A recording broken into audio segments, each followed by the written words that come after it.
Okay, here we are, Matthew Russell Lee, Inner City Press. Today, Tuesday, December 9th, 2025, here in the Southern District of New York Courthouse. Actually, we're headed to the New York State Courthouse at 100 Center Street for Day 5 of People of the State of New York versus Luigi Mangione suppression hearing. Last Wednesday, we filed to get stuff unsealed, and it began to get unsealed. Things have gotten a little more complicated from that, but keep your eye on the ball. Following that intervention, Judge Caro said that at least some could be revealed. Now, the body cam footage is still not coming out, but yesterday the photos of the gun found by police officer Wasser. The controversy involves whether Wasser sort of interjected herself. She was never asked to go to the McDonald's. She kind of went on her own to back up Detweiler. But then she also is the one that drove the backpack between the McDonald's and the police station. Again, this is cutting the cheese pretty fine. There is some United Healthcare news, actually, we're going to be tweeting out today.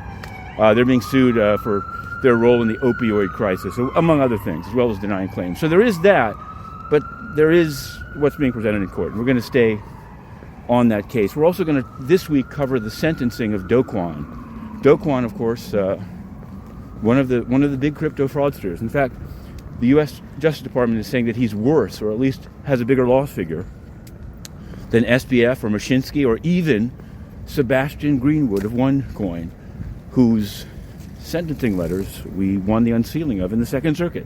Yes, it's true. So we'll be covering his sentencing. We're trying to set it up to be live tweeted. It's always a struggle, but we managed to do it on Tekashi 69. We'll see whether it can be done on Mr. Do Kwon. As we hit the corner, we have more financial news than usual. And here's why.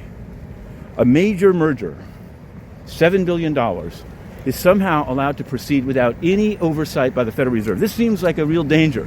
People are always talking about a return to the 2008 crisis. Well, when you start having rubber-stamped, the Federal Reserve is, for all of its flaws, they do look at things. Yesterday they asked Fifth Third some additional questions about the Direct Express program that Fair Finance Watch had raised.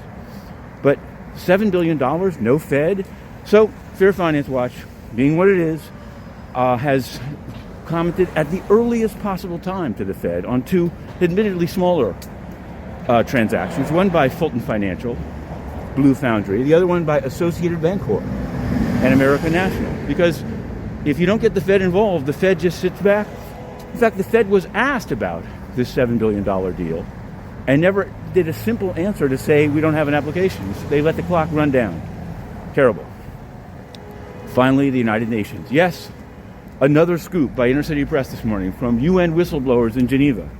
They work at the UN Office of the High Commissioner for Human Rights. And they have alleged massive waste and fraud by Volker Turk. We've run a number of these stories. The people that he's promoted, his own desire to possibly run for office in Vienna, Austria, his desire to move jobs around and move people without their consent.